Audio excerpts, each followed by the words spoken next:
O Senhor esteja convosco. Ele está no meio de nós. Proclamação do Evangelho de Jesus Cristo segundo São Mateus. Glória a vós, Senhor.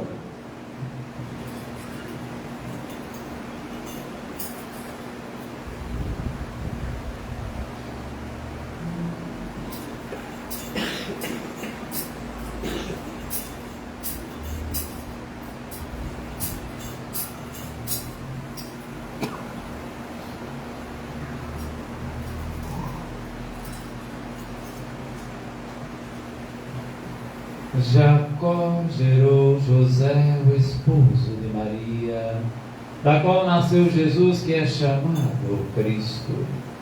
A origem de Jesus Cristo foi assim.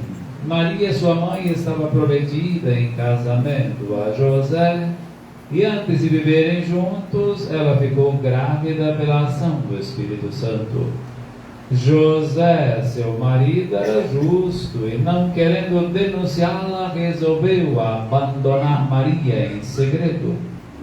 Enquanto José pensava nisso, eis que o anjo do Senhor apareceu-lhe em sonho. Ele disse: José, filho de Davi, não tenhas medo de receber Maria como tua esposa, porque ela concebeu pela ação do Espírito Santo. Ela dará à luz um filho e tu lhe darás o nome de Jesus, pois ele vai salvar o seu povo dos seus pecados. Quando acordou, José fez conforme o anjo do Senhor havia mandado. Palavra da salvação. Glória a vós, Senhor.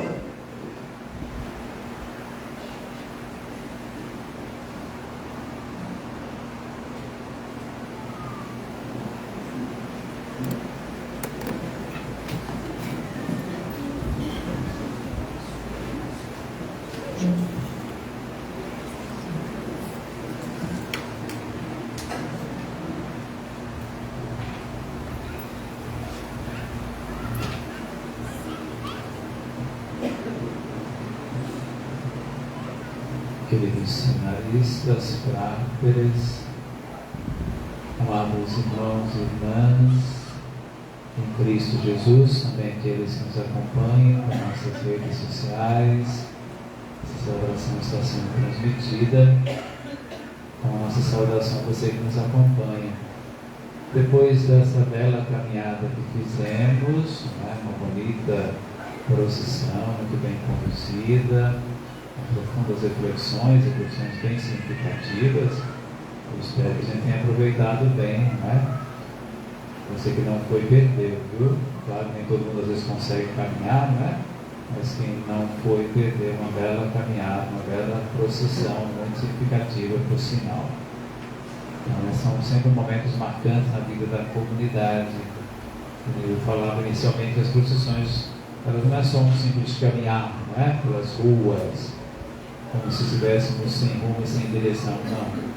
Nosso caminhar é sempre um caminhar em Deus, um caminhar em Cristo e um caminhar rumo realmente à pátria celeste. Então, quando nós tomamos consciência de que somos peregrinos, muita coisa vai também se passando em nossa vida, em nossa mente, em nosso coração, e a gente vai também ajustando muita coisa no nosso mundo interior. É sempre um momento oportuno. Nunca perca a oportunidade, tá certo? Quando houver procissão, vale a pena participar das procissões. Nós tivemos como tema que nos guiou, nos orientou nesses dias, em preparação a esse momento, tivemos como tema: São José nos inspira a viver a fraternidade e a amizade social, em sintonia com a campanha da fraternidade nesse tempo que nós estamos vivendo. José, o justo, um homem de fé e um homem que vive não segundo os seus critérios, não segundo aquilo que passa na sua mente, mas que vive segundo o que Deus tem para ele. Um homem obediente àquilo que é o projeto divino. Antes dessa festa, nós tivemos então aqui na comunidade um momento preparativo para tudo que ia acontecer. A nossa dinâmica pastoral na paróquia, o procedimento pastoral será sempre assim, antes dos nossos festejos, tanto da parte litúrgica quanto da parte dos festejos externos, nós sempre faremos um momento de espiritualidade, uma manhã de espiritualidade, para dar realmente um sentido maior àquilo que nós iremos fazer. Para não ficar um fazer por fazer, mas que o nosso fazer seja um fazer que leve realmente a uma adesão profunda, uma experiência profunda com o Senhor. Esse foi o convite, a sermos uma comunidade acolhedora. Saber acolher é fundamental. E quantas feridas em nossas comunidades, porque nós não acolhemos devidamente as pessoas. Existe uma falha tremenda entre nós, que é necessário corrigir com urgência. E a proposta para essa paróquia é a proposta de sermos uma paróquia do cuidado e da cura. Essa é a proposta, que não é uma coisa de momento simplesmente, mas é que toda a vida cristã está voltada para isso. Todo o trabalho pastoral da igreja vai nessa linha, nessa direção, olhando exatamente para Jesus, que é o bom, o belo pastor. E o pastor sempre cuida e sempre cura quando encontra a ovelha que está ferida, desgarrada, perdida. Ele vai cuidar desta ovelha. Então nós nos inspiramos em Jesus, o bom e o belo pastor, e nos inspiramos também na figura de São José, que é um homem que tem cuidado. Ele vai cuidar, na família de Nazaré, ele é aquele que vai cuidar de Jesus e cuidar de Maria. Ele vai acolher Maria e acolher esse mistério, ou aquele que vai se tornar, desse mistério humano e divino, que vai se tornar um de nós, porque divino se tornará um de nós. Ele também vai acolher esse mistério. E eu também, naquele momento formativo aqui na comunidade, nós pegamos esse texto que nós ouvimos hoje, do Evangelho.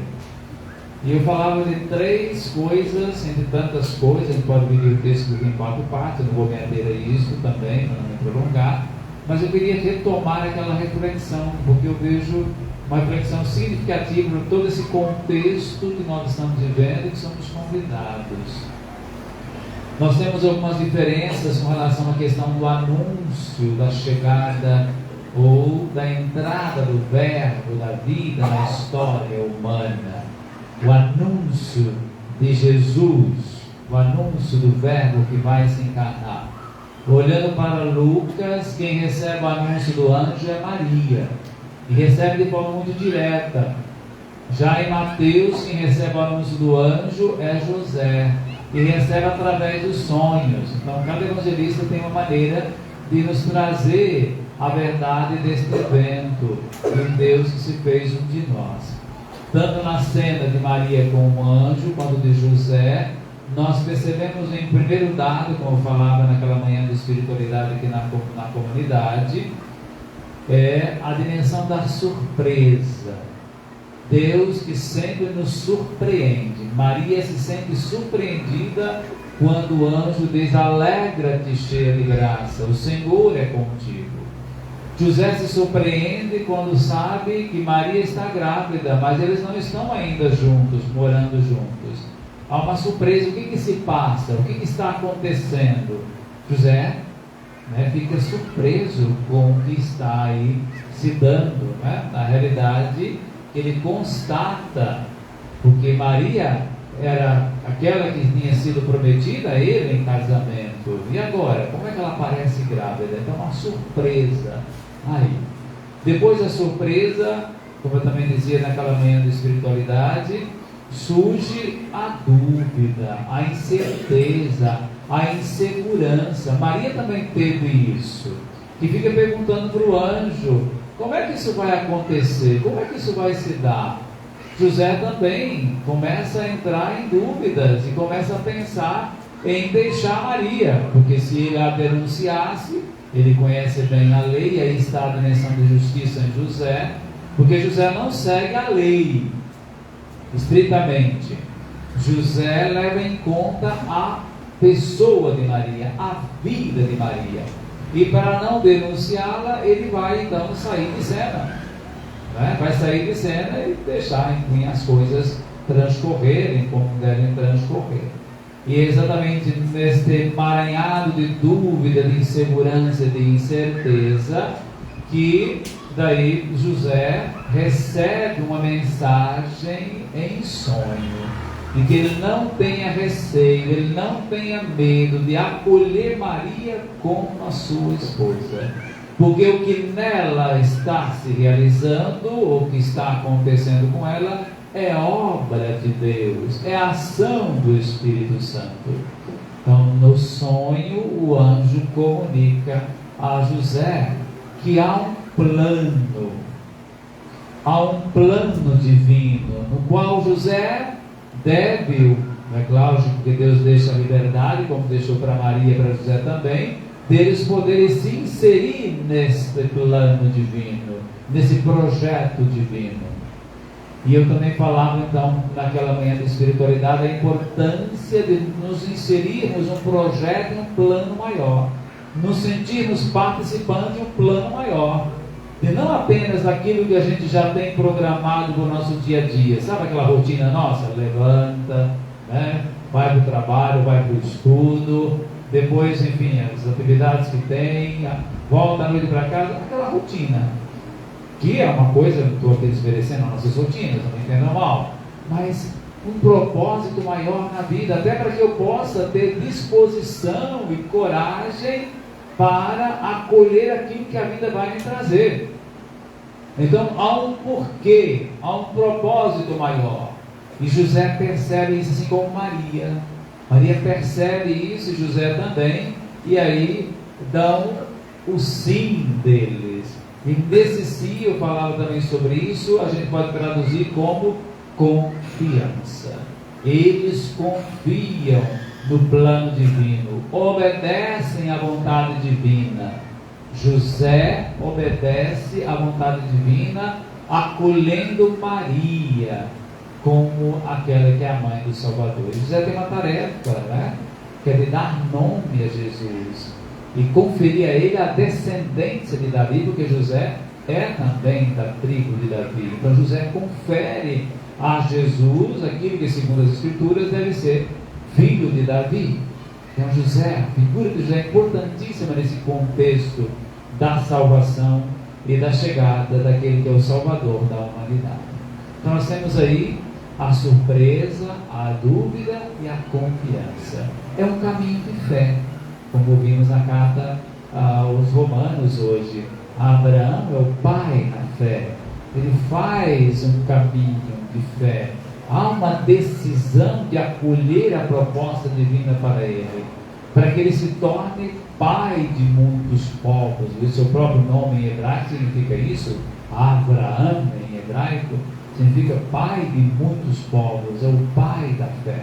E é nessa mesma fé, né, nessa mesma tradição daquilo que é a realidade, a verdade de Israel, que se alicerça também a fé de José e a fé de Maria. Nós somos convidados, irmãos e irmãs, olhando para essas figuras. Não dá para dissociar, por isso eu estou falando também de Maria, não dá para dissociar os dois, não é? Nem tampouco a figura de Jesus, logicamente, que eles dois acolhem. Mas aí nós vemos neles essa expressão de fé e de confiança. É a expressão própria hoje que ouvimos no texto do Evangelho de hoje, de José, que é um homem justo, porque é um homem de fé. E é um homem que confia nos projetos divinos e se insere nesse projeto e se deixa conduzir segundo os planos divinos, segundo a vontade de Deus.